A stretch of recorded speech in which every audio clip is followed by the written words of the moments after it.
Welcome to PolicyCast. Today we have Karan Kakkar, partner, Thornton Bharat, with us to discuss about India as an investment destination, the role of central and state incentive schemes.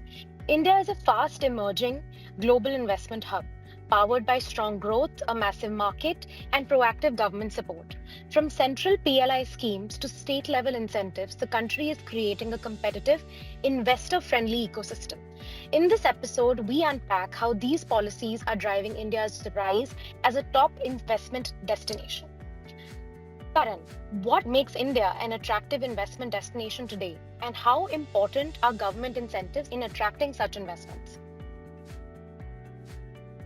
Sure. Thank you for having me here. First of all, to answer you, what makes an India attractive investment destination? In my opinion, it offers a unique combination of large consumer market, a stable macroeconomic environment, and proactive government policies. So all these factors coupled together make it a very, very lucrative investment destination.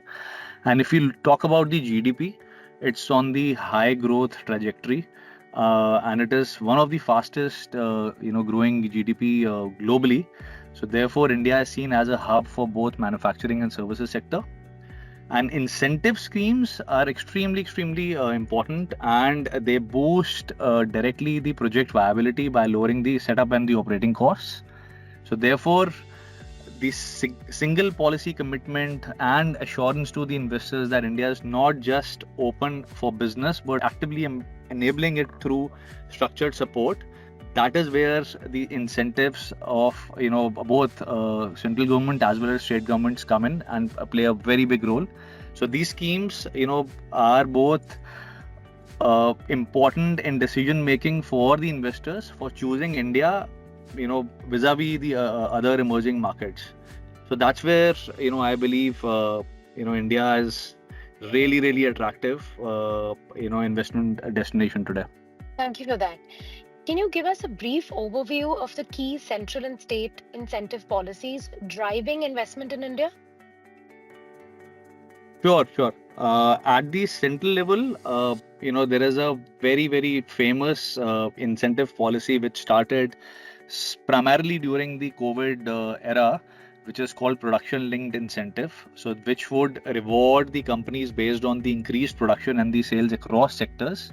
And when I say sectors, to name a few, electronics, pharmas, textiles, and renewables are the a few of the sectors where the government has come out with a robust PLI schemes, and they were all successful. So there have been other schemes also for auto, for chemicals, so white goods. So those all sectors also followed, and they all have been very successful in launching by the central government of India. And these all central policy schemes are driven by various central government ministries, and they have their own mechanisms, etc., which are to be taken care of. Apart from that, there is also support, a very strong support through SEZs, which is special economic zones, industrial corridors, and customs and tax benefits for export oriented industries. So this is at the central level. So now coming at the state level, governments are offering very customized incentives. So things like capital subsidies, land rebates. When I say land rebates, that is stamp duty rebates, electricity duty waivers, SGST reimbursements, which is state GST reimbursements, and employment linked benefits are offered by the state if any company is coming and investing in that particular state. So, to give an example, Tamil Nadu supports EVs, data centers, even Haryana has employment and robust policy for thrust sectors like automobile. Gujarat focuses primarily on green energy and semiconductors. Uttar Pradesh is promoting textiles and logistics. So these are very few examples, what we can take, and every state, have become very aggressive and progressive in inviting those investments into their particular domain and in the areas to develop that, areas, which also gives a lot of employment and generates a lot of interest in the investors coming in and putting in that state. So together, if we sum it up, these central and state schemes, create a layered ecosystem that encourages both large and mid-sized investors to set up and expand in India. Thank you for that. And that's a perfect segue into the next question, that what challenges do investors face when navigating India's incentive ecosystem? Yeah, that's a good question because on the ground, reality also have to be seen. While the government has been doing and making such announcements by giving these incentives, there are certain set of challenges. So investors often face policy overlaps, complex approval procedures, which delay the disbursements. So these are a few which I want to name. And of course, in the incentive landscape, because it is layered, you've got both central schemes and state schemes, and sometimes even local benefits are offered, which have their own rules and paperwork to be adhered to. So therefore, it makes little overwhelming for any investor to comply with all that kind of rules and paperwork, because every legislation or every ministry will have their own set of way to do things. So figuring out how they fit in together can be at times confusing, especially who are new entrants to the Indian market. So people who are already in India and expanding, they are still used to it, and they can they understand where the hurdles could be, where the challenges could be. But who are coming into India for the first time and investing, they might find it a little tough or confusing to follow all these conditions to be met for taking the incentives in the respective schemes. Therefore, there also could be at times coordination gaps, approval delays, timelines can be delays, and always all these things do not sync up, so which can slow the things down. And of course, there is a compliance process which can be heavy at times. While I've spoken a lot, what are the ground level realities and these challenges. However, the government is addressing all these issues through digital portals, better coordinations, and simplified compliance frameworks. However, it is still work in progress, a long way to go. The India as a investment story, it will take all these challenges as a learning curve, and definitely it is going to be seamless in coming future. Thank you. Looking ahead, how will India's incentive strategy evolve? India's incentive strategy is going to become a lot more targeted and forward looking. That's my opinion. So far, we've been focused mainly on boosting manufacturing and exports through schemes like PLIs. But the next phase will likely emphasize on innovation, sustainability, technology-driven growth. So this could be, these pillars have been also multiple times at multiple forums been spoken by our Honorable Prime Minister. And these are very, very important, which will form the part of next phase.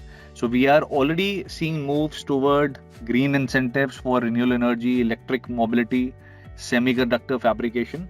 So this is all towards I would say making Atmanirbhar Bharat. This is the vision of our Prime Minister also. So there is also a push to link the incentives not only to production but to R&D, skill development, and environmental performance as well. So these are very important elements where the government are going to spend the budgets. They are going to release the budgets so that the companies focus on these areas and are not dependent on the imports or external technology and know-how. So, and at the state level also, we can expect more sector-specific and location-based incentives tailored to the regional strengths. So we are seeing, lot many GCCs coming out, GCC policies coming out in various states where we know that there are skills, there are talent, sitting in those states.